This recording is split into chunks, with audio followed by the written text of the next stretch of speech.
it is a great honor, a privilege, and great blessing for me personally, for our church and our ministries, River of Love, Malta International, and also for this nation of Malta, which is mentioned in the Bible, Yes. Acts 28. And here with us, we have Apostle and Prophet Tomi Arayomi, the one and only. Thank you so much for having me. A very precious brother, very sweet spirit, anointed man by our Father, by God Almighty, and a man that is truly approachable. And it's such an honor to have you in Malta and to have you with us. Thank you. And I'm humble before God Almighty that God would put it on your heart to reach out and come here. And I pray that your visit here in Malta will not be the first time, but that you will be favored and received, and God will speak through your mouth, which I'm sure He will, and many will hear and heed the word of the Lord that the Lord will deliver from you. Apostle, welcome. Thank you. Well, thank you for having me. And I know this is historic because this is your first podcast. It's our first official I'm podcast. excited. You're the first one to use that chair. Oh, that's amazing. I feel so blessed. I feel the anointing of it. Hallelujah. Praise God. You know, many around the world have followed your ministry, and God has graced you, has given you an international platform, something which no man can give to himself. It's only a work of God. And He's given you an international voice. You have prophesied all over the world, major world events. And now you're here in Europe, on Malta, from where the gospel continued to spread northward by Apostle Paul 2,000 years ago. And you are here, you haven't been to Europe, you said, for a while, and Long time. and you came to Malta. Yes. Malta, which many believe, including myself, is a very strategic, prophetically, apostolically, geographically, for all that God is doing. And let's begin first for a few minutes. Tell us a bit about yourself for those who know nothing about you, Sure. who you are. And then I want you to just feel free. What has led you here, and why do you believe you're here? Apart from we're glad you're here, but why you believe you're here? There's a greater purpose why you're here. So, who is Tomi Arayomi, the prophet with an apostolic vision, traveling all over the world, recently almost got stranded in Dubai? Right. Mamma mia! Right. What an exciting life Yes. that you live. And obviously, and I wanna say thank you to all those who support the ministry, Yes. those who pray for you, your wife, your children, because I know from my own experience, it's painful when you leave your family behind you, your children behind you, and so that you can bless many nations, many other nations. But who is Tomi Arayomi? Where is he from? Where does he live? What does he do? That's a good question, and thank you for having me on the program again. I believe that, well, first of all, you're the first person to pronounce my surname right, actually. So that's an achievement, I have to say in itself, because it's a very complicated surname. So Arayomi is the right phonetic, and you actually said it phonetically right, which means maybe it's the Maltese tongue that was meant to pronounce it well. That's true. I've been called origami. I've been called everything under the sun. So thank you for that.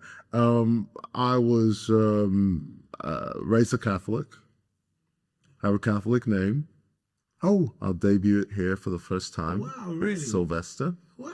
Still Sylvester on my passport, which is Interesting. yes. So I was raised Catholic. I was a candle boy with An altar boy. an altar boy. Okay. My sister we were the acolyte. She was the incense Oh, wow. burning lady in the cross suit. They didn't trust us with the smoke because our twin brother would have choked everybody out. That's funny. But encountered the Lord radically at 15 years old. At 15? 15. I had a dream, And in this dream, before the dream, I asked the Lord, show me who I am, because I was suicidal. I failed my exams. I had failed pretty much everything in my life. Wow. And 50 years old, I was depressed and suicidal. And I told the Lord in the back garden of a house, tell me who I am, or tonight I'm going to kill myself. Wow. No, tomorrow morning I'll kill myself. I have it all planned out. Jesus. I have an identical twin brother, didn't know he prayed the exact same prayer. Wow. That night I had a dream. And in this dream, I crawled through this very small hole in my house. I was so relieved to be out on the other side of it. I was very overweight back then. Had a disease called rickets, a bone disease. Wow. And asthma, severe asthma. So I'm crawling through this hole knowing all this in the dream, that I have this leg disease, this asthma, all of this stuff. Got out the other side, saw myself, a version of myself on this big stage in this massive stadium. Wow. And people were chanting like it was a football match. Wow. I got transported supernaturally onto the stage in this dream to see this version of myself that was taller, skinnier, didn't have the leg disease. And he's just doing what I call yelling. I didn't know I was preaching because I was raised a Catholic. Okay. So it was yelling, of course. walking up and down the stage and doing all this radical stuff. And people were making noise, but as I listened closer, they weren't saying Tomi, they were saying Jesus, Jesus. Hallelujah. And I was getting so offended. I was like, that's not Jesus. Just Tomi on the stage. Wow, wow. And back then, I wanted to be a musician. So I thought, this is my music concert. This is my fame. But then I realized it wasn't me they were talking about. This being a brilliant white light was my first real encounter with the Lord. Showed up in the dream, and I knew it was Jesus. And he said, my son, you asked me. This is what I've called you to. Wow. Thank you, Jesus. I woke up from the dream, and my twin brother opened his eyes, and we sat up at the same time. And at the same time, we said, I had a dream. Wow. And my twin brother said, in this dream, I walked through this hole in my house. There was this big stage. This being a bright light showed up. Wow. And said, my son, you asked me, and this is what I've called you to. And it turned out we've not only prayed the same prayer, wow, but we had the exact same dream, exact same time, exact same night. That is amazing. And It's so gracious of Jesus. Actually. Very gracious. Nice. Oh, it's so gracious. Notice, like, God treated you special, both of you. Very much so. And, you know, we didn't know the Bible then, but the Bible says, I'll pour out my spirit on all flesh and you'll dream dreams. And so the encounter of the Holy Spirit came to us there in the form of a dream of the night. My brother got saved pretty much the next day. A lady led him to the Lord, a charismatic daughter of a bishop in Nigeria, led him to the Lord. That's a whole nother supernatural story in itself. And then somewhere along the line, later on, I was a bit more stubborn. I came into the Lord in a very dramatic and supernatural way. I got saved hearing the voice of God. I was on a late night journey with my family. Long story short, I saw this white flash come over my eyes, heard a voice call my name 3 times, just like Samuel. Third time I opened my eyes, I thought my dad had been hit by a speeding camera. I said, Dad, did you get hit by a speeding camera? He said, no. I said, then what was that flash? He said, which flash? And the voice came back. I said, who is this? He said, it's Jesus. Wow. And I'm going to save your life and call you into the ministry. Where were you when this happened? Driving on the M6 on the way back from Birmingham down back to where we lived in Essex. This voice just was so clear, so crystal clear. And he said, tell your family to put their seatbelts on. So I woke everybody up and I said, hey, everybody put your seatbelts on. All buckled up. Wow. And he said, now yell, watch out. At the top of my lungs, I yelled, watch out. Wow. And the moment I yelled, watch out, my dad swerved out of the lane. There's nothing in front of us on the road. The moment he swerved out of the lane, 5 cars crashed into each other on the lane left, and we missed it by seconds. Mercy. So I gave my life to Jesus in the back seat of a car Wow. at the age of 15. And since then, my identity has been very much defined by the Lord.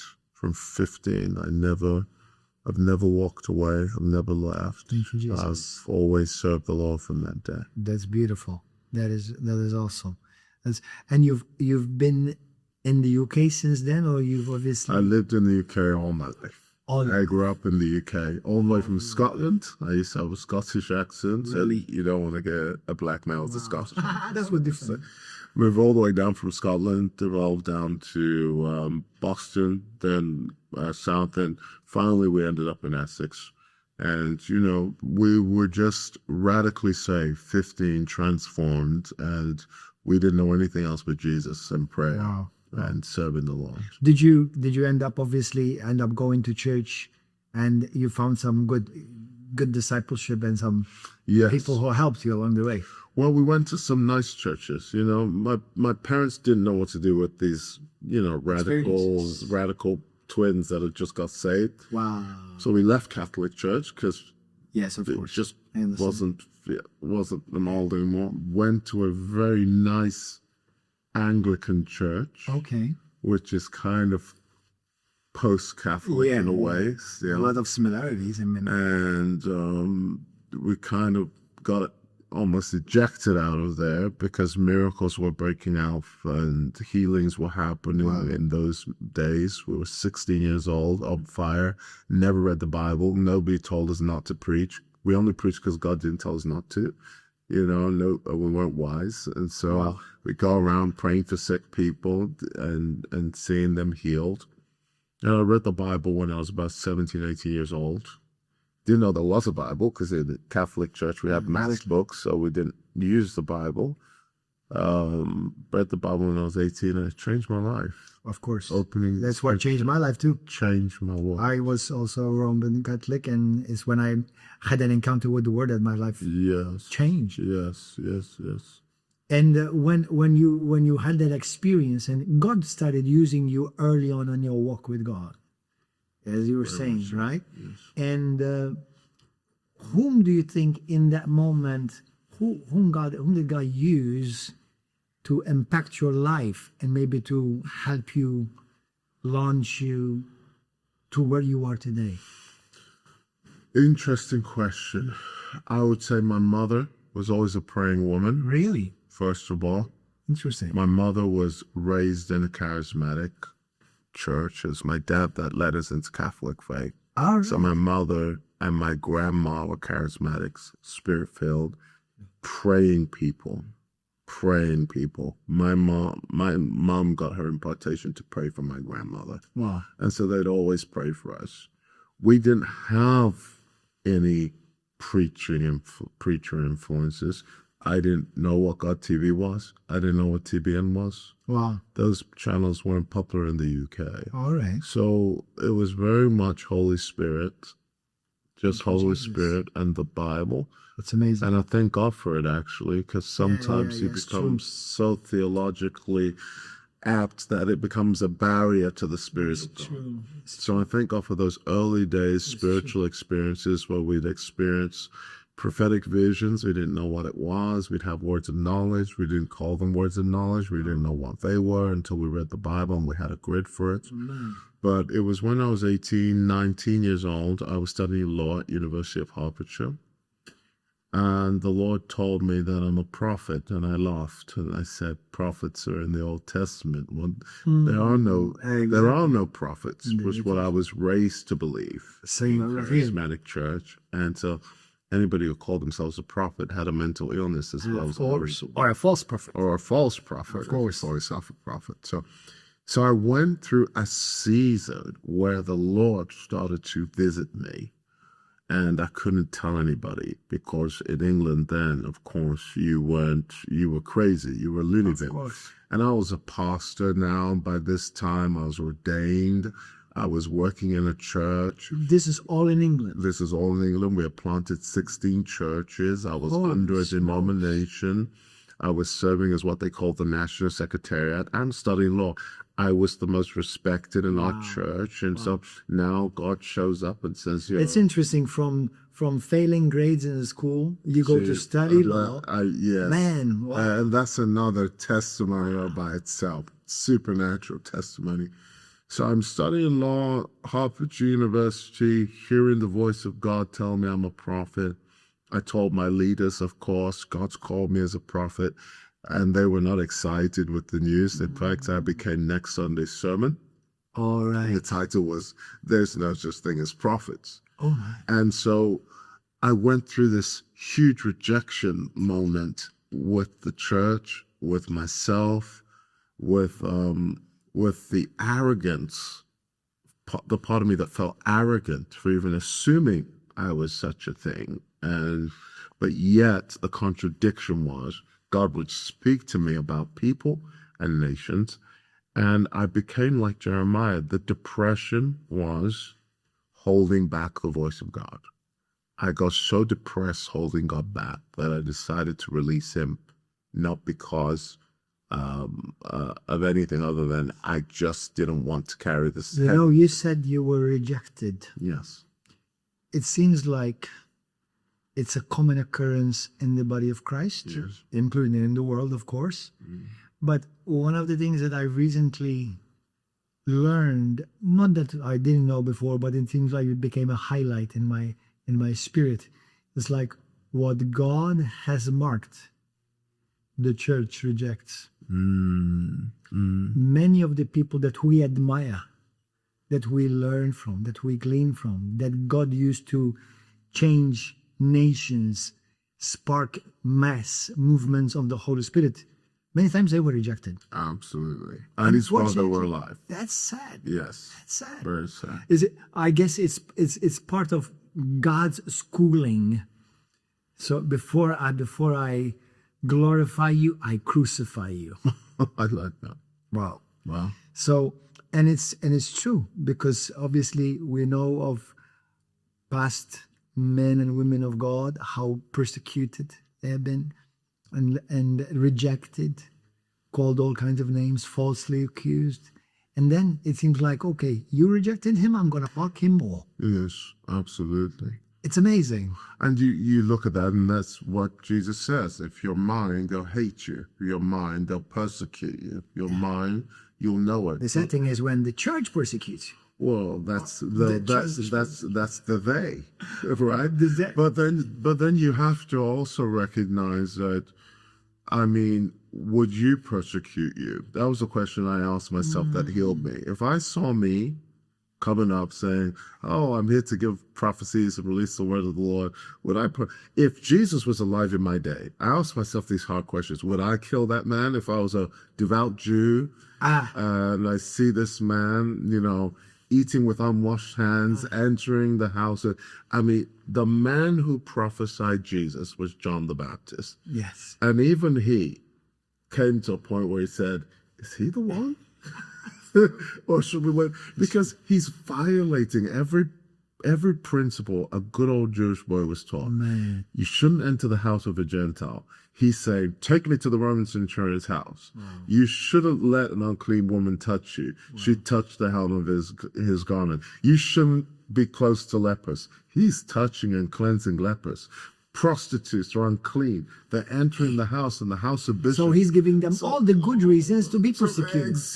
Exactly. So you can't blame them. You can't. So you almost can't blame them. And then you look at John, and John has this moment where I bet he's asking, in prison. He's like, "Boy, I got arrested because of this man. How's my prophecy doing? Give me a report." Yeah. They're like, "Well, he's hanging out with prostitutes. He's entering the house of sinners. He's doing all this." Just go ask him. Is he the one? Did I miss my prophecy? Should we wait for somebody else? He said, "Go tell John what you see. The blind see, the deaf hear, the dead are raised to rise. The poor have the gospel preached to them. Let wisdom be proved right by its children." And so I had to sit down and analyze where that rejection came from. And then it gave me a great sympathy for it, because new is always doomed to be persecuted by old. Always. That's the history. Sad, eh? Anytime God says I do a new thing, it's always the old thing that persecutes it. And old doesn't mean bad. Old just means old. Yeah. And old. So I hope you don't mind if I please. say this. So I challenge this in America. America is split into conservative and progressive. The lines are very clear. It's not like Europe where we don't know who's conservative and who's liberal. America is very clear. You're a conservative, you're for family values, you're anti-abortion, you're pro-life. If you're liberal, progressive, you're pro-abortion, pro-LGBTQ, pro-everything. So I asked God, what are you? Are you, I challenge him, are you conservative or are you progressive? And the answer he gave back to me, Gordon, was very interesting. Oh. He said, I'm both. And I said, please explain that to me, because most American Christians are conservative. Of course. He said, well, I'm conservative and I'm progressive. The problem, he said, son, I find is the church wants to conserve things that I want to progress. And the world wants to progress things that I want to conserve. Amen. God doesn't want to progress marriage. He wants to conserve marriage. Amen. God doesn't want to progress gender. Amen. He wants to conserve gender. Amen. But then he wants to progress the kingdom. Amen. And sometimes the church wants to conserve church values, tradition, exactly, and routine. And so the church is supposed to be salt. Salt is a conservative. Amen. And light. Light is a progressive. So Jesus came and the church couldn't stand him because the church was too conservative for him. And he was like, what's wrong with you? Let's progress. And the world couldn't stand him because there were moments where he'd be conservative and he'd say, actually, I'm not changing that. I didn't come to abolish the law. I came to fulfill the law. Amen. And so he lived in this tension between progressing the kingdom and conserving family, marriage, life, and values. And I believe that's where every believer should live, in that tension. Amen. You mentioned something which is a quote I like to say, is that some are keepers of aquariums, and while many are called to be fishers of men. Love that. And many times, I was shocked actually some years ago when I just had the revelation of Acts chapter 1 verse 3, where Jesus Christ, after he resurrected, he spent 40 days and nights with the disciples teaching them about the kingdom. Yes. For many years I thought he taught them about the church. And the word church in the Gospels is only mentioned once. Right. Kingdom in one Gospel alone is mentioned over 30 times, and I think like about 300 times in the New Testament. And church is maybe like a handful. So what God has made to be progressive, advancing, and liberal in the sense of, because God's love is liberal. Yes, it is. He's very liberal. Yes. He's very open. Yes. The church always tries to keep within walls, and we are defeating the purpose why we've been created. Because we're called to be the light of the world, not the light, and the light to shine in darkness. Light cannot shine in light. Absolutely. And So maybe, good. maybe these are things, I would assume these are common sense things, I guess. But when we think kingdom, thy kingdom come on earth as it is in heaven. So earth is supposed to look like heaven. And that alone is a whole conference by itself. Whole conference. Earth should look like heaven. Malta should look like heaven. Yes, Malta should look like heaven. Yeah, Malta should look like heaven because the kingdom of God is here. Yes. Hallelujah. So this is amazing what you're saying, because it goes, number one, it just bears witness with my spirit 100%. And the fact that the way you're explaining things, they're liberating and they're easily to be understood. Thank God that God has given you that grace that you can communicate truths so simply that everyone can understand. What do you feel? There is much going on around us. A lot is going on around us. Everybody who's living in this hour, they know that the world is Shaking. trembling. The tremors are there. Tremors are felt everywhere. But at the same time, Jesus says, "Do not fear, because these things that you see around you are gonna be bound to happen. But you relax. Don't be afraid, because obviously we are kingdom people, and the kingdom of God cannot be shaken. Yes. We are part of a kingdom that's an unshakable kingdom. I speak about that in my book, Upon the Rock, the Unshakable Kingdom. In this hour, while you are in Malta, can I share a quick story with you? Please. 20 years ago, when I came to Malta for the first time, I was living in the States. I used to be a professional ballet dancer, and I got radically saved. Long story short, ended up in ministry. God called me to sit under his servant, Kenneth Hagin. God bless him. Thank God for him. And the Lord called me to come to Malta, started where I'll be here for a season. And when I came after about a year or so, we started a church, me and my wife, who got married a year and 4 months later when we met. And after we started the church, we were persecuted by someone called Luciferian, a Luciferian. That was his name. Well, he wrote me a 5-page letter signed Lucifer. But one thing that he said very interestingly, and I give Jesus all the glory for it, because what he wrote encouraged me. He said, "The gospel that you're preaching has not been heard upon this land since Apostle Paul." And he obviously, whoever wrote it, he wrote many curses that I did not speak. But that's what he said. He said, the gospel that you're preaching has not been heard upon this land since the Apostle Paul came to Malta. And since then, we've been through a lot of persecution. But the persecution is like fanning the flames of the fire of God.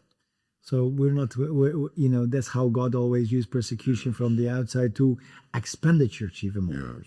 Thank you, Jesus, for that. And I say this very humbly because I know we are nothing without God. Nothing. Yes. Zero. With all due respect, we're just caca without Jesus. But now you are here, and God has given you this precious, wonderful, powerful mantle upon your life to speak into nations. And surely God has given you something, and you came pregnant to Malta. Yes. Yeah. You're a man pregnant, brother.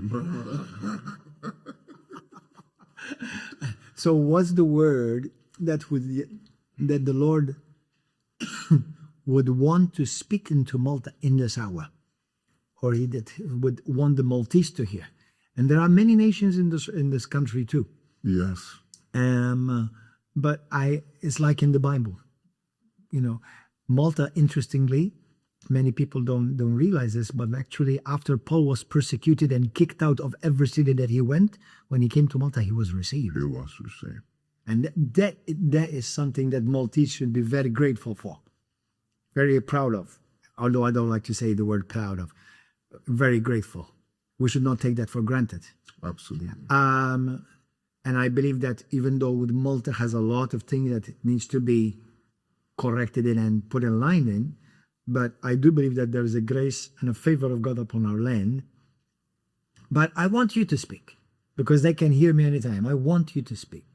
Well, there are several things that I can say to what you just said. The fact that Malta welcomed Apostle Paul is a huge statement, because welcome is very important to apostolic and prophetic ministry. Yeah. Jesus spent time teaching the sermon of welcome. Whoever welcomes Amen. And receives a prophet because they're a prophet shall receive the prophet's reward. Amen. And because Malta welcomed Apostle Paul, created a fire for him, and did all of that, there's something prophetic about Malta that God is always going to use strategically as a nation. First of all, Paul lit a fire here, physically lit a fire here. And the great thing about fire is snakes can't stand fire. Hallelujah. So, if I can just prophesy Yes. They encourage you as a great man in this land. Praise Jesus. You've lit a fire. The snakes are trying to bite your hand because of the fire that you've lit. Glory to But Jesus. the great thing about the fire is the snake can't put out the fire. Glory The to fire God. puts out the snake. Hallelujah. And so no you, matter Jesus. what happens, Thank you, Lord. you're a snake killer in this land. Hallelujah. That's the first word of the Lord. Glory, if I can bring to you. The good news is the snakes are jumping out of the fire. And some people think that's bad news. No. The snakes jumped out because you lit a fire. Amen. And the greater news is you can literally just throw the snake back into the same fire. Yes, Lord. Hallelujah. Jumped out of. Thank you, So Jesus. I thank God for what is for sending you and utilizing you in this land. And this, that's part of why I'm here, to encourage a brother in the Lord Thank you. and his family. You know, the Lord said, go to Gordon. Wow. And we had 2 doors open. I'm humbled. But the Lord said, go to Gordon. I'm So humbled. we're here. And that's the first thing I'll say. Malta is a nation that has welcomed and received. But Malta is also a nation that people have used for their own strategic purposes. That means that if you're not careful, you become like Africa. What is Africa? Africa is a nation that outsiders see more in the nation than the nation sees in itself. It's true. And once somebody sees more in you than you see in yourself, then you become like a vassal nation of that ulterior motive. And for centuries, we can go back to history. I'm a great history buff. And so I asked Paul all these questions. Your one of your sons, I was asking him all these questions because I know his great historian. You know, I know you call him Paulopedia. Paulopedia. It just gave me a rich history of the land. But what that means is that you go from being a vessel to being a vassal. Vassal. Explain that. A vassal is a nation who an emperor will take over, allow you to keep all your stuff, become the king of the land, but you serve under that emperor. You serve the policy of that emperor, the will of that emperor, and the life of that emperor. You become what's called a vassal nation. Okay. So think of Jerusalem under Rome. Okay. They had King Herod. Herod was the vassal of Rome. All right. Okay. So as long as you complied, you could collect your own taxes, do what you want, but we own you. And so we can be a vassal for Jesus, King Jesus. Absolutely. I believe God is asking Malta, do you want to be a vassal? Do you want to continue to be a vassal, or do you want to be my vessel? And the Lord always speaks to me in play on words. I find that interesting. Nothing he said to me this morning is, do you want to be a tribute of nations or a contribute of nations? And a tribute is anybody who nations pay tribute to. Thank you for what you did for us in Ottomania. Thank you for how you took that stance. And although you're a small nation, you stopped Ottoman Empire reaching the Western world and the other hemispheres of the world. Here, we're going to give you all this favor, and you're going to build all your stuff and all that. Or do you want to be the king, or do you want to receive kings? Do you want to be a king leading nation and a nation of strength, a nation of force? And also, I believe that Paul transited here, but I believe you can actually go from being a transitory land to being a land that actually bears influence. And I believe that at every level. You're right under the foot, which means you have the opportunity to be a stone in the shoe of Europe, to let Europe know that you can't move into your next season without our say-so and our alignment. Amen. You sit right in the middle of the Mediterranean between Middle East, Africa, and Asia Minor. That means you get to be the exporter of the gospel around the world from this hub. Wow. So many opportunities. But the question is, can you see in yourself what other nations are clearly seeing in you? Well, I want to add to what you're saying. You know, Number one, in the book of Acts, chapter 27 and 28, the Lord speaks to Paul. He said, you must, you need to, you must go to Malta. Yes. So it's not a coincidence. It was a God ordained thing. It was not the weather or the storm that brought Paul to Malta, but it was the Lord in the storm that he brought him to Malta. Yes. The second very interesting thing, prophetically and apostolically, I would want to believe that Malta has an apostolic mantle upon it Absolutely. for many reasons. Not because I'm just a man of faith only, but it's very interesting that how even now in this hour, God has used many who are influencing the laws of Europe, EU, and they are leaders from Malta. That is very, very interesting. But obviously, the sad reality is not always for God's kingdom Yes. or for the good and for what they really, but because they have been used, they have been raised from Malta to be presidents, to be leaders in certain movements from Malta that are influencing Brussels and all of the European nations. Yes. Just like we normally learn, I believe that what the enemy attacks is what God has marked. Absolutely. Like I said earlier. So the enemy would never attack something that he would find of no use. And I believe that there is that calling and that mantle upon Malta to be used for a move of God to spread all over Europe and other nations, North Africa, Asia Minor. And what you're saying is you're confirming what the Holy Spirit has revealed to myself. And I've released this in the past. What if there's something that we can do? Those who are hearing what the Holy Spirit is saying through this meeting right now, what would you say that Malta, pastors, evangelists, leaders, apostles in this land, as not as easy as we know it's not, naturally speaking. And knowing that there is a battle against the church and against the body of Christ to bring into genuine unity, not copy and paste unity. What must the church do? What do you think the church should do in Malta right now? Lovely question.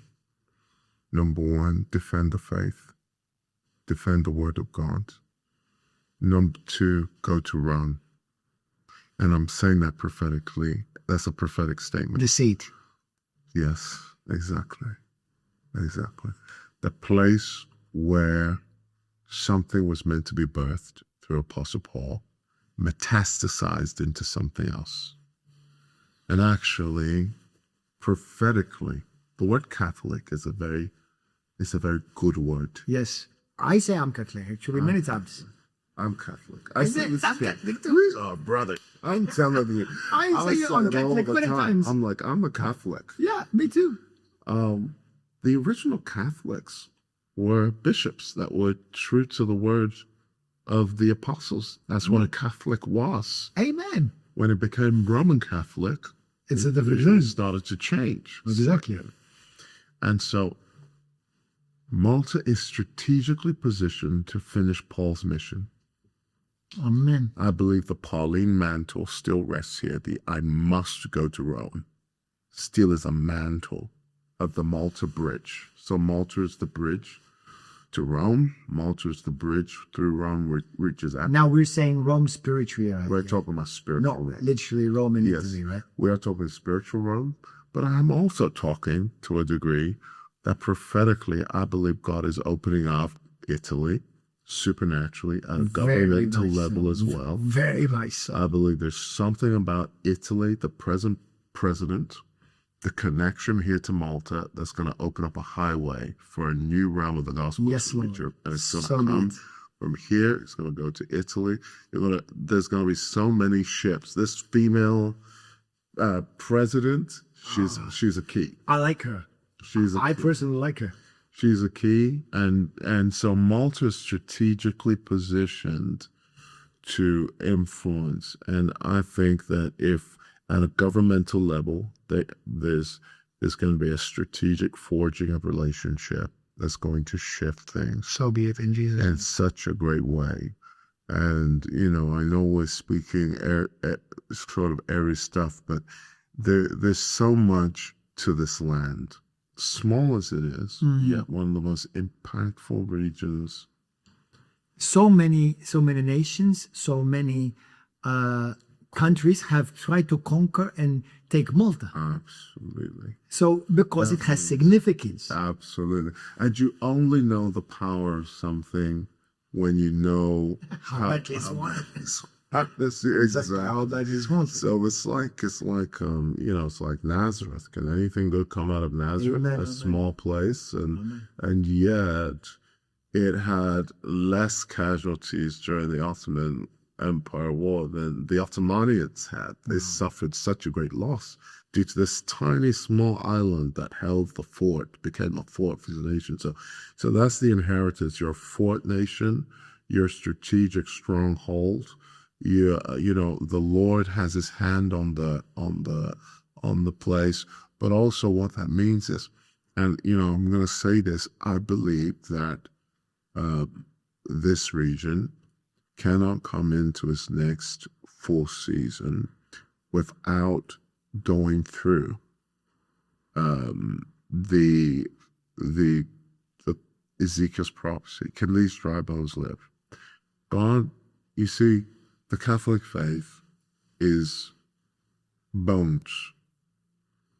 We've spoken about this. Yeah. Bones represent structure. Yes, amen, amen, The amen, amen. structures. And sometimes we're asking God, give us new bones to work with and we'll work with it. And God says, no, I'm going to use the bones that you call dry. I'm going to use the bones that you call, you know, and I think sometimes we as charismatics need to come down and say, well, if God's using the same dry bones and he's asking us this question, we got to say, Lord, thou knowest. And because we have the spirit, but we don't have the structure. You know, as an apostle, Yes. in 1 Corinthians chapter 3, Paul says that apostles are architects. Absolutely. I have a saying which says, what you hate is what you've been born to solve. And one of my big things is divine order. And I want to say to my precious brothers and sisters, Catholics, they've got the right structure. Got the right structure. Now, you don't have it all. You don't have everything. Yes. But neither do the evangelicals or the charismatic or the Pentecostals. Yes, exactly. But those who know me, and I say this only to the glory of God, even when we say, thy kingdom come, thy will be done on earth as it is in heaven, every kingdom to function has to have an order. Absolutely. Otherwise, it's disorder. And like Jesus says, and we know well, no kingdom can stand if it's divided against itself. Absolutely. So it's been big on my spirit. And it's like I've asked God in this past year, why is so important to me? It's like, Lord, it's almost like there was a time where it bothered me, because I obviously am not everything. I don't have everything. I don't know everything. Nobody is. We all know in part. We all receive in part. But a part that was given to me by the Spirit of God, and I say this to the glory of God, is that whatever God sends me is like to establish order. Because unfortunately in the church at large, especially evangelicals, Pentecostals, I see so much disorder. And God always puts his house into alignment and then fills it with glory. I totally agree. And I know it's not easy, but the very, very famous scripture, which I think every Christian knows, 2 Chronicles 7:14. If my people who are called by my name would humble themselves, that's it, that's enough. Stop there. If you can't do that, none of the rest is going to work. Shouldn't even pray. No, exactly. So for us to see our land healed, it starts with humility. I've preached about it recently at the church because I've been speaking about preparing for revival. And I believe that we are. Like the heavens are like. I love it. What did you say again? What you hate is what you're called to. What you hate is what you've been called to solve. Love that. What you hate is what you've been called to solve. It's like, why do I hate disorder so much? Because in you, it's apostolic. It's the apostolic, yeah. And true apostles are architects. Absolutely. They should, wise master builders. yeah, they should contribute to bringing order, Absolutely. not the opposite. Absolutely. Obviously, you can't force order. I wish you can in a sense, but I don't know if you truly can really happen because we serve a God who's genuine. He loves reality. He loves genuinity and reality in the innermost. So you cannot fake it, you know. But if there is true humility and it's true repentance and a true spirit birthed out of the love of the Father, reconciliation, Malta can be healed. England can be healed. America can be healed. And Italy can be healed because we say we all love Jesus. Yeah. Yet, why so much splits, separations, attack, brothers attacking other? And it's sad, it's shameful when I see on YouTube men and women of God attacking other men and women of God. Very sad. It's sad. What a bad testimony to the world. You know, I may not agree with something with you. I may even admit that you made a mistake, but so what? Yes. You know, you are a child of the Father, redeemed by the precious blood of Jesus. I did not make you. I did not create you. I did not die for you. I did not bleed for you. I did not suffer for you. I did anoint you. What right do I have to try to kill you and tear you apart? There's no fear of God. There's no. And there is no true humility. Absolutely. And what I wonder with these so-called big brother ministries, watching, you know, who where they're going to criticize and trying to find every fault that they can find, you know. And like the Bible says in the book of Jude, Titus, and Titus 1:15, if I'm not mistaken, it says, "To him that is pure, all things are pure." So really, people normally they see, "Oh, this is coming. This is going to pierce someone right now." Normally, you see what you are. Because we don't see with our eyes. We see with our thinking. We have already got perceived ideas. So many people don't realize that we don't see with these two balls. We see with the way we conceive and we perceive things. Absolutely. So how you perceive has to be redeemed, has to be changed, has to be converted to Christ-likeness and truly carry the mind of Christ. And when you truly carry the mind of Christ, you carry the Father's heart.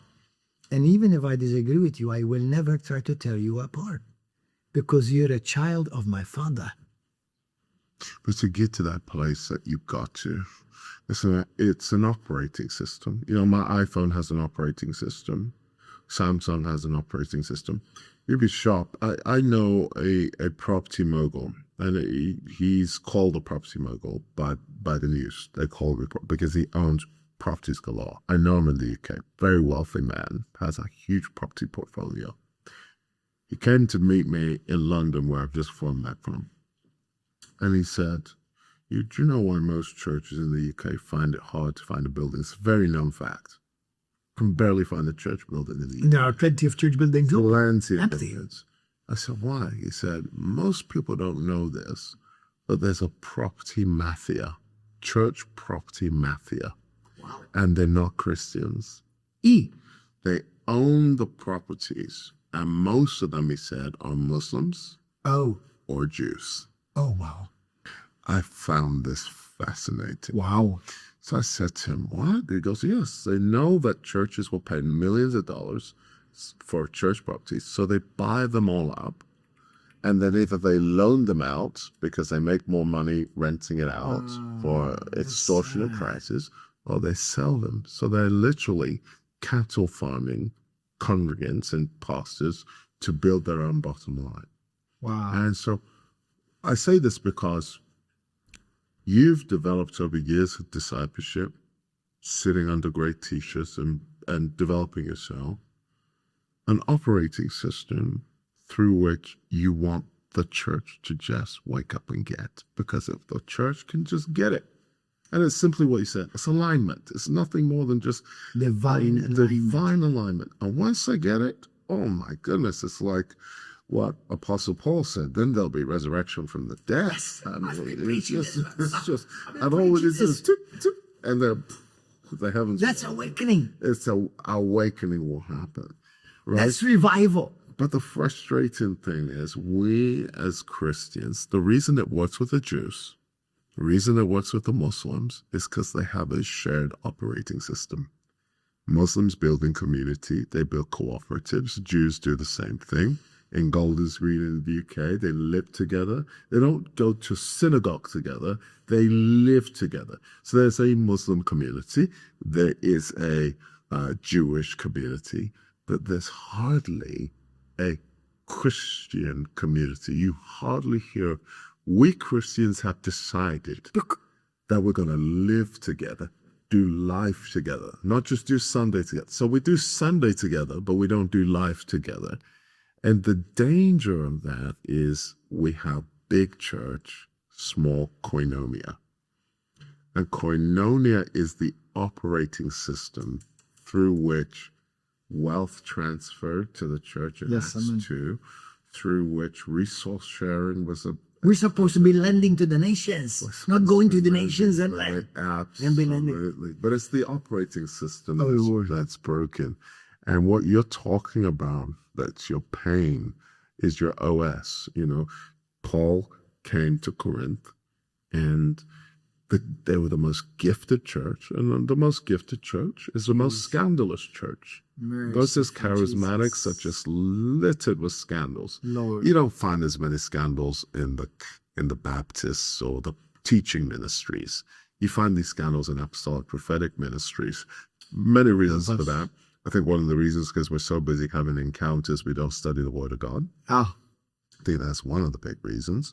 I mean, Jesus, when he was tempted by Satan, said, if you're the Son of God, he didn't say, did you see my experience? Yes, amen. No, he said, it is written. So we had a good grounding of most prophetic people and apostolic people don't have good doctrine. They teach their revelation and encounters as if their encounters are doctrine. So I think that's the first reason. I think the second big reason is we run our marriages like prophets and apostles are not like people with wisdom. You know, we don't sit down and actually talk about what we're going through without calling everything a Jezebel spirit or absolute spirit. Exactly.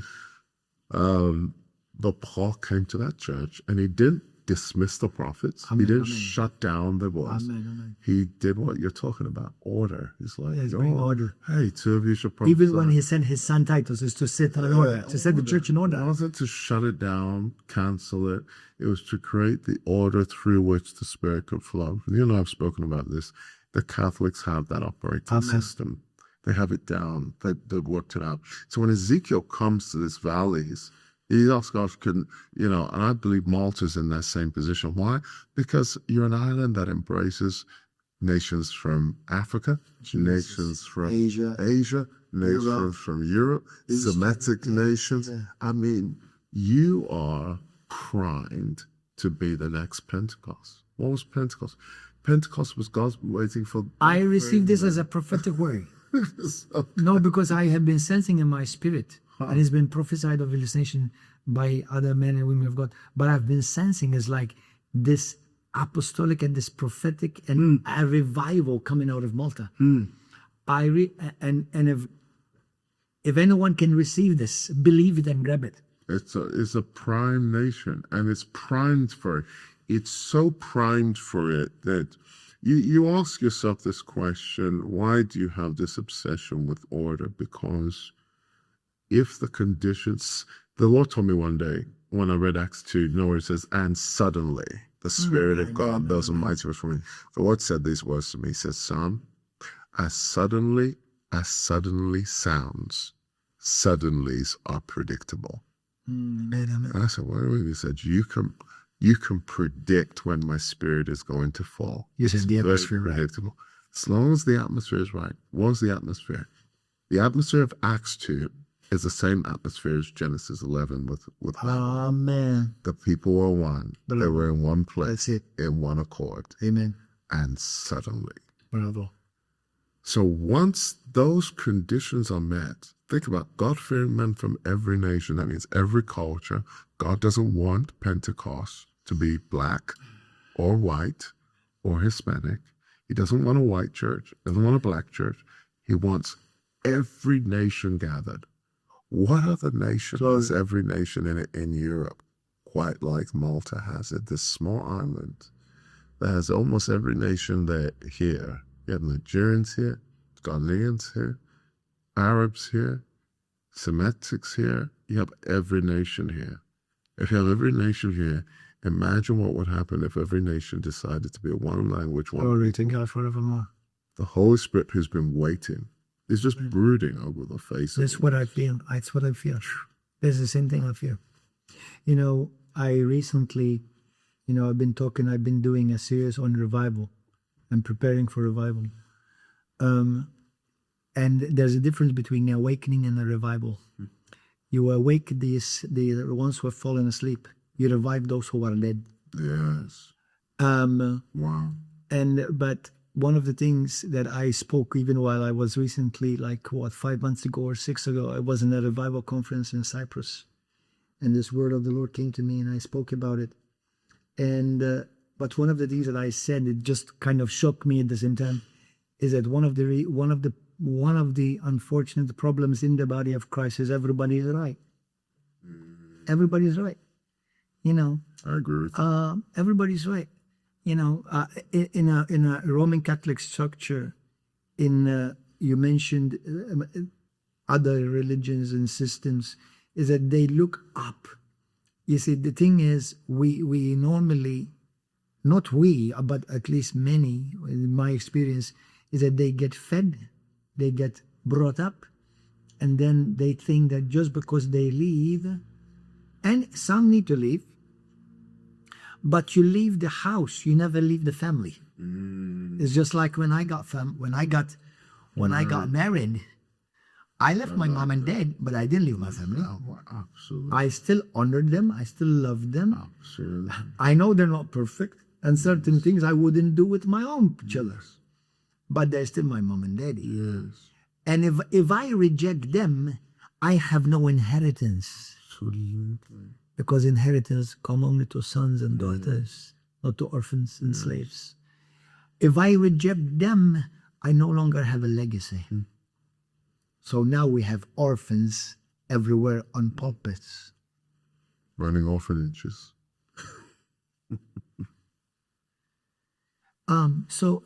These are things that I pray humbly that many who may believe listening to this. Well, it's so true. You even among the fivefold ministry, we argue. The apostle and prophets, evangelist, pastor, teacher argue with each other. The apostle sees the church as soldiers. The prophet sees the church as seers. The evangelist sees the church as souls. The pastor sees the church as sheep. The teacher sees the church as students. So when a teacher argues with a pastor, they're like, why are you teaching them? They should be taught a simplicity. There was a simplicity. The word is simple. It's got to be simple. You prophets, you make the word too complicated. Yeah. You're just always talking about experiences, but we see them as seers. If Elisha was running a church, Elijah, he said, God, open their eyes. Moses would say, oh, I want all God's people to be seers like I am. Because that's what the prophet sees. So the prophet comes to impact the church with sight. So that we may not lack in any good thing. Exactly. The apostle sees the church as soldiers. So the apostle will look at the pastor, you people are too seeker sensitive. You're too busy making the Christians comfortable. They need to be in war. But the shepherd, the Lord's my shepherd, I shall know what, he makes me lie down. So the shepherd is supposed to make the sheep lie down. You're supposed to make them run around and do crazy stuff. So everybody's arguing with each other, but we're all right. We're just right from our prism of what the body of Christ is supposed to be. And I just wonder if the vision, it's not a vision, the encounter of Jesus with the woman who was bent over for 18 years is a vision of what happens when the church gets back to stop fighting in our prisons. He put his hand on her back. The full fivefold ministry Thank you, Jesus. came on the spine of a woman bent over for 18 years. Wow. If you want to get real prophetic, 18 divided by 3, Glory. 666. So the atmosphere that's keeping her bent over is Antichrist atmosphere. The fivefold ministry That's good. comes on her spine. And all of a sudden, this woman who couldn't stand straight, this church who can't live right, is now standing straight. The atmosphere hasn't changed. She's just straight now. Wow. Because the right government has come upon her back. Thank you, Jesus. And what would happen in Malta if we stopped saying, oh, my side is this, well, I'm a prophet, I see this, well, I'm a teacher, we need to do this. And we all put that hand back on the back. And we all have part of the picture. Absolutely. And every part of the picture is part of the whole picture. You know. And like Brother Hagin used to say, you know, we all climb a different part of the mountain. It's the same mountain, but everybody sees a different view. Yes. You know. And but once again, to admit that you have to be humble. Humility has to be in there. So if I'm attacking you, you're attacking him, he is attacking me, and we're on the same mountain. Absolutely. But just like Paul said in the book of Philippians chapter 2, from verse 19 to 21, he says, many have deserted him, many have gone because they want to do their own interests, not the interests of the kingdom or the interests of Christ. And only Timothy, his son, who traveled with him as a son with his father, was interested in your own welfare, in your welfare. And this is something obviously we see, I think, many ministers, we see people running after, I want to do my ministry, or it's my ministry, or it's my calling. People don't realize that one of the biggest calling is, if not the biggest, I think is the biggest, to serve. Is serve. You know, serve. If in a house, you don't need many fathers. In a restaurant, you don't need that many chefs. Yes. You know, but it's like everybody wants to be waiters. in the limelight. Yes. And we... Well, and you've rightly said it, orphans have no inheritance. I've studied this, and actually, you know, when the Bible talks about spiritually mature, I said to God one day, you know, we grow up in the natural. How do I know when I've grown up in the spiritual? The Lord began to show me there are 5 stages of maturity. Maybe I'll share it later in the meetings. Sure. But if I could share it quickly. Orphanos, brephos, nepios, paidon, telios. We're all meant to be telios. Telios means mature. That's what it means. But we all start as orphanos. Amen. The problem is because we haven't been discipled out of orphanos, we tend to start ministry as orphans. Yeah. Because it takes discipleship to leave orphanos. To embrace the spirit of adoption means the Holy Spirit has to come live inside of you personal, be the witness inside of you, and then you're no longer orphans, you're now adopted. What are you adopted into? Brephos. Brephos means you're born again, you're a brand newborn baby, but we're not taught as babies what to desire, the milk. So brephos is now, some of them are eating meat, and we think we're mature because somebody's feeding us meat on YouTube. Because YouTube is a buffet. It doesn't curate teaching. The disciples have curation control. Yes. They can start with milk and work you up. Now this young generation is just watching big teaching on YouTube, and they think, I'm so mature because I've eaten this big meaty word. Yeah. And then you see Jesus as a paidon. That's the next phrase. A paidon means young child. Paul says, as a paidon, he left his mom and dad. Even Jesus did. You have to realize that. A paidon. For 3 days, he started ministry. Wow. As a paidon. Wow. He's preaching. That's good. And everyone's like, wow. They're amazed because you can be gifted as a paidon, but not governed. He was gifted. And sometimes your gift can tell you that you're called to quickly go. So even Jesus started teaching. I'm like, wow. amazed. You know, there's you should stop ministry. You're amazing. This is powerful. You don't need spiritual parents. And his parents came to him and said, we've been looking for you, boy. He said, what do you mean? I'm doing my father's business. And that's when the Bible says, from that moment on, he became submitted to them. So there comes a point. He decided to submit. Fathers choose sons, but there comes a point where sons must also choose their fathers. Brother. And most people fail the test at Pidon because God gives gifts to Pinols. And their call is aborted. Exactly. Their call is aborted. It's aborted.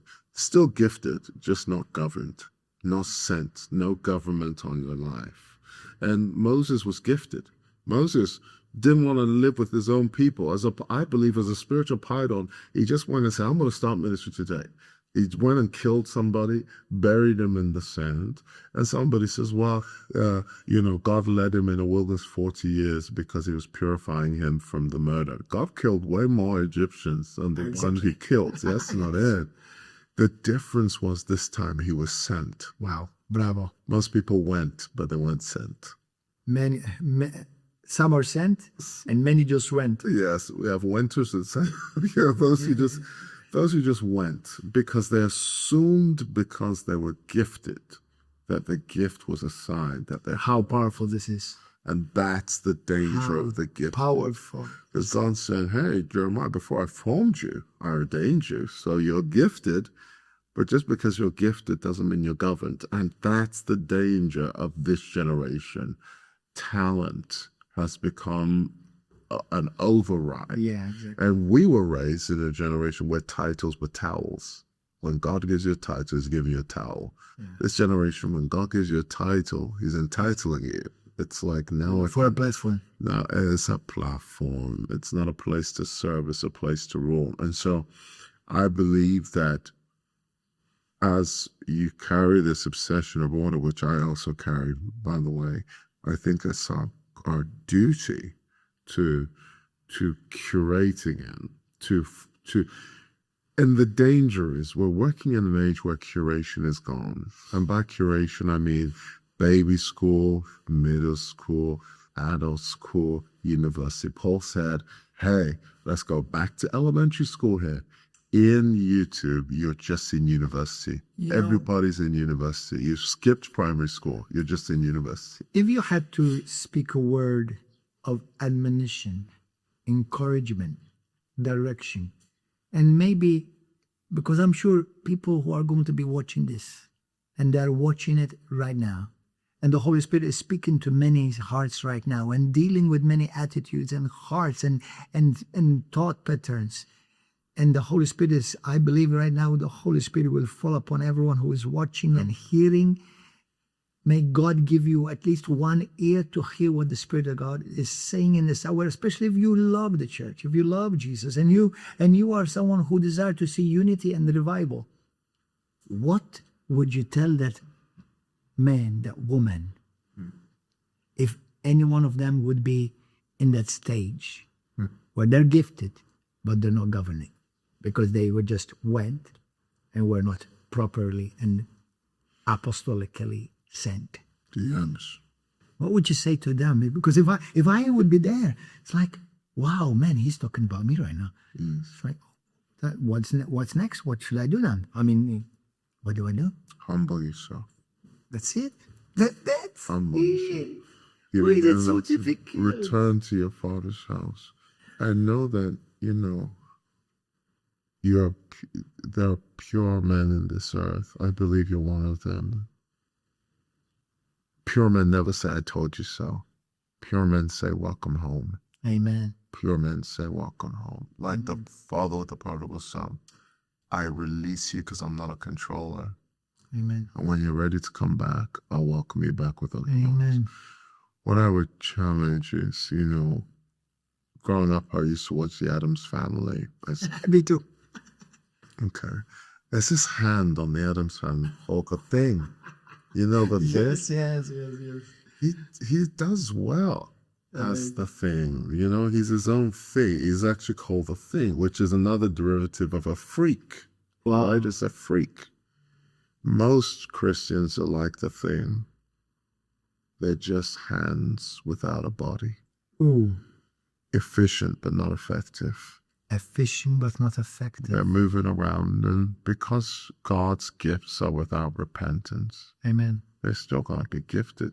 They're still going to gather people. They're still going to do great things. But, Saul prophesied with a demon in him. We see this in 1 Samuel. Wow. Because God, I've learned this about God. Bothers me a lot. A lot of things bother me about God, but I have to be you have to submit, right? There's certain things that bother me. I have to be honest, but I've had to challenge and ask and repent, because I'm blessed if I'm not offended. Of course. And he's the stone of offense. He's going to offend you, right? One of the things that bothers me is God can be on something he's not in. Ooh, mercy. He can be on Say it. that again. He can be on it and not in it. Ooh. God said, hey, Israel, I'll go ahead of you, but I'm not going with you. I'm tired of you. I'll drive out everything ahead of you, but I'm not going to be with you. Wow. How is he could be on it and not with it? Wow. Right? And some people think because he's on it, that he's in it. The Spirit of God left Saul and a demon entered him. Jesus. And yet in the next chapter, he goes to kill Samuel and the Spirit of God comes on him. Wow. The anointing is not a qualifier of character. No, you're right. And it doesn't mark whether you get to heaven. You're right. So God could be on it and not in it. That's why many people are going to come to him and say, we prophesied. The Message translation says, our meetings were the talk of the town. Wow. And Jesus will say, be gone from me, you worker of iniquity. I was on it, but I was never with it. Lord have mercy. And so we have a generation that believes that because God is on it, that he's in it. God is on it because of his mercy. Yes, amen. He will be on it. I heard the story of a man in Nigeria who was a scammer, very well-known man of God, but his miracles were fake. Wow. He would literally get people who maybe they had a hurt leg, and he'll put them in a wheelchair to make it look like they rose from the wheelchair. They could always walk. Oh, wow. But his ministry got exposed. I won't say his name, but he was faking it. One day, somebody got in there who was actually a cripple on a wheelchair. And he got really healed. And they got really Oh, my goodness. they got really healed. He detected it and I said, go sit down. That was like a movie, I think, like that. I didn't know it was a movie sometime in the 80s like I that. don't know. I think it's called Miracles. Okay. It's like somebody who's doing fake and then somebody got really healed. And so you realize, no, what's the anointing for? The anointing isn't for you. No. Spirit of God is upon me for them, to heal and fat, to bind up them. Exactly. And so some people are of the belief that because God is doing amazing things in their ministry, that he's with them still. And they don't realize they're on a one-way ticket to hell. My Father. They don't know it. So they're like the thing. I'll finish with the thing. If I chopped off my hand today and you saw my hand on the floor, you'd freak out. You'd be like, oh, what is that? There's a freak show on the floor. Mercy. But if my hand was connected to my body, it wouldn't be a weird thing. The church has become like a freak to the world That's true. because we're disconnected Sadly. from the body. Our hands and legs and body parts just all over the earth. And we're orphanos. We're isolated. And if we can only do what Ezekiel said, and you ask me what my assignment is here, God said, prophesy to the bones. Oh, dry bones, hear the word of the Lord. I will put breath in you. I will means this is a future intention as long as you fulfill a present condition. What's the present condition? Head, come back to your neck. Neck, come back to your shoulders. Arms, come back. Hands, come back to your arms. Bone came together, bone to its bone. And the Lord told me, my church is too busy picking bones with each other instead of picking bones for each other. And if bone can come together, bone to its bone, it's like the oil, the Bible says, running down. There, the Lord commands a blessing. Amen. The only place I've seen this work is Colombia. We were gone there for maybe 2 years. we're going back after this. And one day, we were doing a meeting, about 2,000 people were there, 200 pastors from all across Somalia, and they ran into the green room after I finished preaching. I still have it on video. And maybe I'll share it, like, and overlay it here. They're all crying, all these top pastors. I'm talking pastors with 30,000 people, weeping. And they're saying, if only you knew what we did to each other, you wouldn't even call us Christians. Mamma They mia. hugged each other. They repented to each other. Mamma mia. They forgave each other. We went. They humbled themselves. And it wasn't about maybe 3 months after that. A stadium that used to host revival hasn't been used since the 90s. The leaders were assassinated by the cartels because they were affected. Hasn't been used since the 90s. We filled that stadium, 30,000 people. Wow. 10,000 got sent home. We're going back there after this, 50,000 people. Wow. Same stadium. Glory. Why? All happened with what is said, alignment. Jesus. When alignment happens, revival breaks out. And we witnessed in that, just that little green room at the back, Wow. Glory to God forevermore. the awakening that you're talking about. No. It just happened. And I said, God, if it can happen here, why can't it happen in Europe? Amen. Why can't it happen? In Jesus' name. And it will. It will, by the grace of God, in Jesus' name. Those, I've often wondered on the day of judgment, before the judgment seat of Christ, of the church, not the world, the church. Those who are found in that situation, how will they feel? What will Jesus say to us if we are in that position, in that situation? People think that just because, I think some people, because they're gifted, they think that everything goes, and because judgment has not come immediately, they think, oh, I guess maybe I'm doing okay. Absolutely. But certain judgment is postponed. It's delayed, not denied. Absolutely. Because there's a law that I think not even God can change. Whatsoever you sow, you will reap.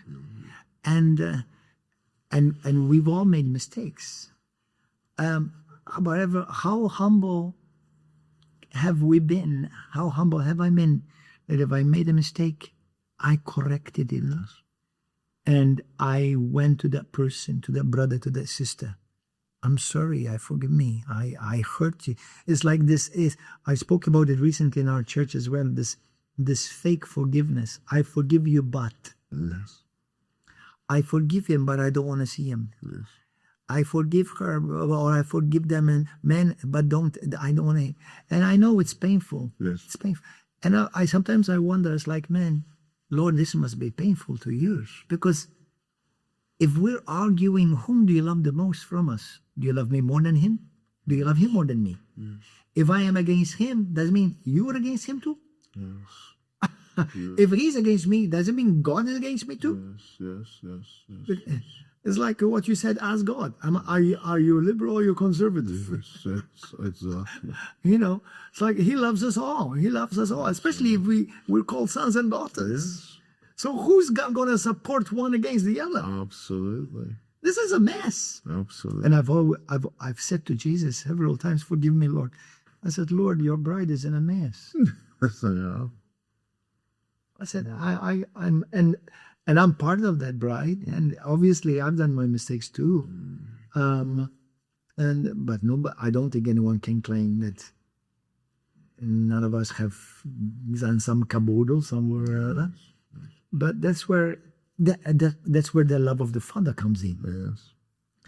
Though I may not tell you, well done, whatever what you've done, but you're still. I have a saying. I have many sayings. One of the sayings is I like to say this: never confuse the behavior of a person with his worth. To you, I may not like you. I may not agree with you on everything. Although I praise God, up to this point, there's nothing I don't agree with. But you are valuable. You costed my Father everything. You are valuable now, and your value does not come by what you've done, but because He gave you and gave us value. So I have to learn and I have to practice to look at you through the eyes of Christ. You may have hurt me. I may have genuinely hurt you. And most of the times it's not on purpose. It's because we're stupid And this is and immature.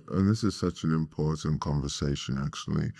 The Bible says that God makes the rain to fall on the just and the unjust. So forget God loving Christians. Amen. God loves the world. Amen. So He loved us while we were yet sinners. Amen. There's no better version of us that God loves more than the worldly version of us. Amen. He loved us on our worst day. So That's right. that's the thing. And so when you look at brothers fighting brothers, Christians fighting Christians, well, first of all, the Bible says it's going to happen. Brother's going to rise against brother. And so that's going to happen. But also, who does God defend? That's a big question.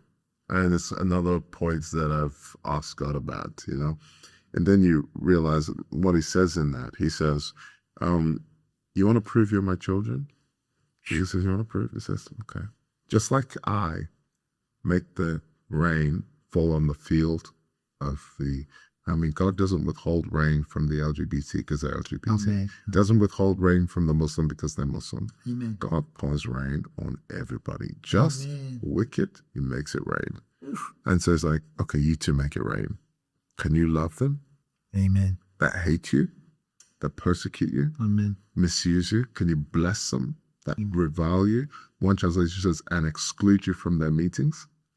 He says, can you still love them anyway? He said, for by doing so, you prove that you're my children. Amen. And so it used to be one of the things that offended me about God. Can't I just kill them and say you did it? And God says, no. The same people that split your church, the same people that are talking about you online. Oh, Father, mercy. Can you pay their bills? Can you pay their debts? I remember one time a man came out very violently against me. He still doesn't know to this day. Very violently against me, persecuted me. His name was the name of a disease he later got. Wow. I want you to say the fullness. As the Lord told me, I want you to pay his medical bill. Wow. I remember a man who so persecuted the church, including me, that he was being sued for millions of dollars. And the Lord told me to secretly pay his court, his legal fees. Wow. He had a GoFundMe, and the Lord said, "You're gonna pay those legal fees." Wow. I said, "God," and inside I was rejoicing that he's being sued. Of course. So the Lord said, "Now you're gonna pay his legal." Oh, Lord. I said, "Why?" He said, "Because I need to know you're my child. Bravo. I need to know, are you mine or not? Because I make the rain fall." The Son always represents the Father's heart. I came to reveal the Father. I only show you what I've seen my Father do. I say to you what I heard my Father say. Exactly. And God has to qualify us. We need capacity for revival. And God has to stretch our hearts. He has to, you're a father. To be a father means you have to have a big heart. Forgiving, loving, merciful, gracious. And even your mercy gets abused. That's right. But you look at the Bible. But hasn't Jesus been abused? Exactly. And the Bible says the kingdom suffers violence. It allows it. The violence that happens to us as ministers is allowed by God. God sanctions it. So we have to ask ourselves, why are you suffering this violence? Why are you allowing us to go through this level of vitriol? And it's to enlarge our hearts, it's to increase our capacity, to get us ready for a harvest, and to qualify us so that nothing in life excites us more than Jesus. Wow. Well, I've said before, we think that God is against the ones I am against. We forget that God loves all his children. He loves the world. Absolutely. But unfortunately, between us, we think that, God is against them because I'm against them. Or God is against him or her or vice versa, or they think that God is against me because they're against me. Whatever. I want to ask you last final word, and then we close in prayer. In times that we live, so much deception, so much lies, so much fake everything, fake media, fake news. You know, you don't know who's really speaking. You don't know whose face you're truly looking at because of AI and this digital life that we're living. In order for someone who's watching right now and not to be deceived, because that's the main sign Jesus says, he said, watch that you will not be deceived. Although there are signs happening all over the world of wars, earthquakes, and prophetic alignments, even of countries and whatever. But what would be a word from you as a voice of God upon the Spirit, and to say to the body of Christ and those who are watching, maybe some who are not even saved yet, and they would like to give their life to Christ after this program, what would you say to them to stay safe and not be deceived and misled and get off track? Well, maybe it could be. I don't know if you would like my answer, but I'll tell you my answer. The answer the Lord told me. He said, everybody in this earth, I give them an animal name. God is anthropomorphic in that way. Notice he calls the deceiver a wolf. It calls, some religious people snakes. Yeah. He gives them anthropomorphic titles. Interesting. So that you can know It's exactly Bible. exactly what kind of person. Oh, that person is a snake. That person is a wolf. He even talks about the foxes. He even talks about some of the Twitter people. He calls them bees. David said the bees men were like bees. There were too many for me. You know, that's what happens when the Twitter mob gets you. They become like bees. They stink. Death by 1,000 stings. So everything God uses. The Babylonians were locusts.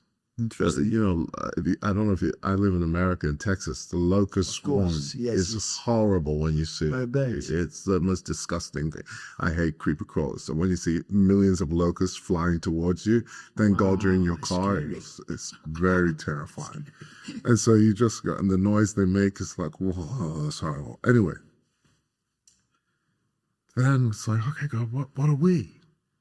You gave nice teeth to the wolves. You get, what are we? It's like, oh, you're sheep. Sheep have no defenses. I hate that for us. I really do. It's another thing that I have an issue with God on. I don't want to be a sheep. To some degree, I'd rather be a goat. At least they have nice little pointers, and they're the goats. We have zero defenses. Amazing. And you realize because of that, what are sheep? Sheep are the most deceivable, gullible, mercy animals on the face of the earth. Look at what Jesus said in Isaiah 61. The Spirit of God is upon me because the Lord sent me to the poor, bind up the brokenhearted. That means the gospel is for the most vulnerable among us. And so you recognize that sheep are the most helpless animals in the world. They're helpless. It's true. And so because of that, that means you're the most deceivable. And that's the danger. So first thing I'd say is you need good shepherds. You need people who can guard you. The most dangerous thing for sheep is to be lone sheep, isolated sheep, and to get all their discipleship from social media. Just dangerous. And unfortunately, the Bible says, as you see the evil day approaching, forsake not the gathering. Today, we are watching the evil day and forsaking the gathering. Exactly. Right? So that's the first thing. Second thing is, I'll say this. The Bible says, pursue love and desire spiritual gifts. I think the greatest error and our greatest deception is we've pursued spiritual gifts and we desired love. And because of that, we're so hungry for the gifts that we forget that the purpose of the gift is to serve love. Amen. And if that becomes replaced somehow, then we enter into deception. You know, Amen. there's a law. I've never done drugs or sold drugs. I even said done drugs. If you don't do drugs, I use them. But anyway, there's a law that says don't get high on your own supply. I've never seen a chicken eat its own eggs. I've never seen a cow drink its own milk. Yet I've seen Christians get high Wow. on their own supply. The thing that was meant to serve the body, they're now eating their own. They're now drinking their own milk, eating their own eggs. Even the cow knows that the milk it produces isn't for him. Even the chicken knows the egg produces isn't for them. But the Christian, we produce gifts for ourselves, for our own sake. And we become puffed up. We become conceited because of that. The third thing I'll say is this. Doctrine. And this is a thing that I'm doctrine itself can be deceptive.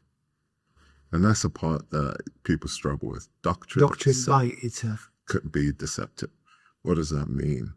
The Bible is full of statements of truth, but not truthfully cited. Satan quotes scripture. So some of the most deceived people are the most doctrinally rigid people. You see them, they're the ones criticizing everybody on YouTube. What the Bible says, the Bible says, the Bible says. Because the Bible says the letter kills, but the spirit gives life. And Jesus said the time will come where the true worshiper will worship in spirit and in truth. Too much spirit, no truth, you're in witchcraft. Amen. Too much truth, no spirit, you're in religion. Two wings must fly the plane of your spiritual spirit and truth. And so I say those three things. If you can get those three things right. Repeat them quickly. So the first one is your sheep. Know your sheep. Know your sheep. Have a shepherd. Have a and be under principle the shepherd. and be under the. Not change the shepherd every month. Don't change shepherds like you're changing clothes. All right? Have a shepherd. And submit yourself to the tutelage. Expose yourself to the correction. Amen. Some of my spiritual kids came to see. I went to go see my spiritual mother just recently. Went to a house, sat down with her. Some of my kids came with me, and they saw her be brutally honest with me about how I'm brutal. But that's because she loves you. It's because she loves me. And it's because from the beginning of our relationship, I've been with her since I was 18 years old. I left her. From the beginning of our relationship, I told her, never tell me what I want to hear.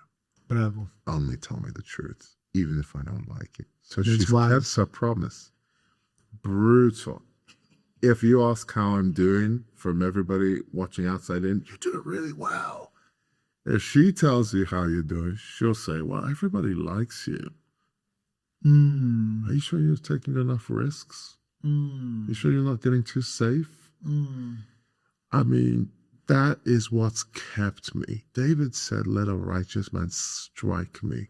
He said, it's kindness. It's oil upon my head. That means every time you reject correction, you reject anointing, you reject oil. So first thing, have a shepherd.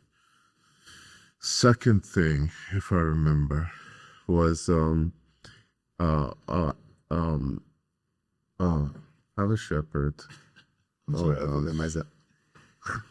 Second thing is watch back. Doctrine. He spoke about doctrine. Yes, that was the third thing. Doctrine can deceive. Doctrine alone can deceive. The Bible's full of statements of truth, not truthfully stated. So you must have a doctrinally, but also a spirit-filled life. Filled with spirit-filled with doctrine. Can't remember the other thing I said. The other thing you said was, I forgot what you said.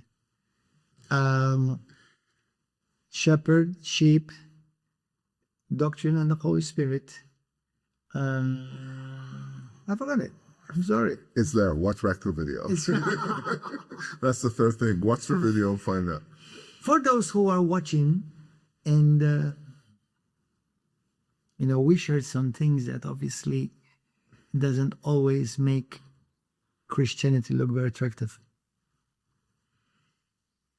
But, sometimes, my own children, my two sons were very smart, very intelligent, very sound doctrinally, and they see miracles and they see people, but they see also the mishaps. Practically, it's if you see any mishap in the church, don't blame it on God. God uses weak vessels, broken vessels. We're humans. Unfortunately, what God's side is always good. We are the ones that mess it up. Yes. And I like to say to people, those who make a decision for Jesus to follow Christ and to become a true Christian, is that you're going to become a Christian for Christ, not for Christians. That means you're going to become a Christian truly because of what Jesus Christ did for you, not because of what Christians. Because today I'm nice and tomorrow I may disappoint you. Yes. And you don't lose your Christianity because we're humans, we're weak. And I will definitely not try to disappoint you. But because you may have expectations, and the less expectations you have of a human being, even if they're a Christian, even if they're a minister, the better for you. Remember that every man and woman of God, they are still humans. They are still humans. They still feel the same thing you feel. They have to process things like you have to process them, So, but if you are someone who today want to maybe even come back home. Yes. I mean, somebody who's walked away from church and they want to come back home. And you think that, I cannot go back home because I messed up. Or maybe I cannot go back home because they hurt me. Listen, has the world hurt you? For sure. Has the people where you work and the job hurt you? For sure. So you've gone to church. You're part of the church because you're a Christian. And they've hurt you too. What's new? Let's be honest. Have you hurt somebody? Have you hurt somebody? Haven't we all hurt somebody? Now, obviously, hopefully you don't purpose to hurt people, but because we are humans. And it's like another way God is saying to you, I allow people to hurt you so that you'll learn to depend on me, not on people. So that you'll truly fulfill what you say. Lord, I want to serve you. Remember, it is me you're serving, not the me. Now, yes, serving God, you will always serve men. Yes. For me to reveal that I'm serving God, I'm serving somebody else, somewhere, always. But ultimately what you do, like the Bible says very clearly, whatever you do in word or in deed, do it always unto God, the Father, giving thanks from your heart through the Lord Jesus Christ. So what we do, we always do it to God. And yes, it is nice that if you don't disappoint me. But if you do, I'll give you a grace card, knowing that eventually, sooner or later, you are going to disappoint me in some area. But most probably, it's the same vice versa. Yes. But that's what makes us human. Yes. It's not nice, but it's what makes us human. And ultimately, having overcome that through maturity, through being gracious, is going to help me mature, become stronger, and more Christ-like. So, why don't you say a prayer for those who are following and maybe want to give their life to Christ? And awesome. Yes. Well, I just want to talk to you. Those of you who are watching right now, who are hearing this word, maybe you're what I call a lost sheep. Lost sheep are the category of people who Jesus came first for. He said, don't go to the lost souls, go to the lost sheep. That means you're a sheep, but you're lost in the house. It's like losing your keys in the house. It's there somewhere, but it's lost. You've been in Christ, but you've fallen away. You were part of a church before, but you don't go to church anymore. The Bible says, the soul that shrinks back, my soul takes no delight in you. That means there's got to be something about your life that advances more than it was yesterday. I want to pray for you. Just repeat this prayer with me. Say, Lord Jesus, I repent of falling away. I repent of letting my heart grow cold. God, set me on fire again. Ignite me, don't excite me. Stir me up in my spirit. Woo me again. Call me back to you. I give you back my heart in Jesus' name. Peradventure you're watching today. Maybe you're Catholic. Maybe you're not even born again, but you feel this fire. What is this fire? It's that road of Emmaus where it says, didn't our hearts burn within us when that man spoke on that road? As you're watching this podcast, you're like, my heart is burning. I know there's more. I'm afraid to receive it. I don't even know what an apostle was since Apostle Paul. These strange people are calling themselves apostles. Can I really trust this thing? And you want to give your life to Jesus, not a religion, a relationship, not a method, a man, a person who 2,000 years ago died for you and left a deposit saying, I won't leave you as orphans, I'll give you a Holy Spirit. You want to give your life to Jesus for real? Find a place, kneel down right now as a sign of your surrender. If you're in a car, just keep your hands on the wheel and just say it from your heart. Say, Dear Lord, I thank you for the price of your Son, Jesus Christ. I thank you for dying for me on a cross. I want a relationship with you. I want to know you in the fullness of your holiness. Man has taught me that I'm supposed to reach you. The cross taught me that you already reached me. Today, I accept the price you paid on the cross. Wash me, cleanse me, save me. I cannot save myself. I give you my life today in Jesus' name. And today, you're born again. Welcome to our family. Write to us. Tell us about what the Lord has done. If you haven't found a church, there's a church right here. It's called River Of Love Church. We want to welcome you with open arms. God bless you. God bless you. For those of you who are following this program, this podcast, it's been such a great honor for me to be this wonderful man of God, a brother, a friend, and a true apostle and a prophet to the nations. I want to encourage you to start reading your Bible. Start especially from the New Testament. Read the Bible every day. That's what set me free. That's what helped me become everything that God wants me to be and whatever He has in store for me in the future. If you're living in Malta or Gozo or anywhere in Italy and you're watching this, or anywhere in the world, whether it's Africa, Asia, Middle East, anywhere, and you want some material to encourage you, anywhere in the world, we will send you this booklet for free. It's called The Promise of Jesus Christ. We have it in Maltese, Spanish, English, Arabic, Urdu, and we have it about 15 different languages. If you would like this copy and you're starting your walk with God for the first time today, write us. Let us know where you are following from. Like this program, like this message, share it with somebody who will encourage him or encourage her. The Lord loves you. God has a plan and a purpose for your life. And the fact that you're watching today, I want to assure you, God knows you're watching. And the Lord has spoken to you through this program today. If we humble ourselves, God promised, I will exalt you. If you lower down yourself, God will lift you up higher. The best way up in the kingdom of God is always down. So thank you for being with us in this wonderful program. It's been such a pleasure, such an honor for me to talk with this wonderful, precious brother and a mighty man of God. We expect to see you here in Malta in these days while we're having Prophet Tomi Arayomi with us. Come and join us. Saturday night, 7 p.m., Sunday morning at 10 a.m.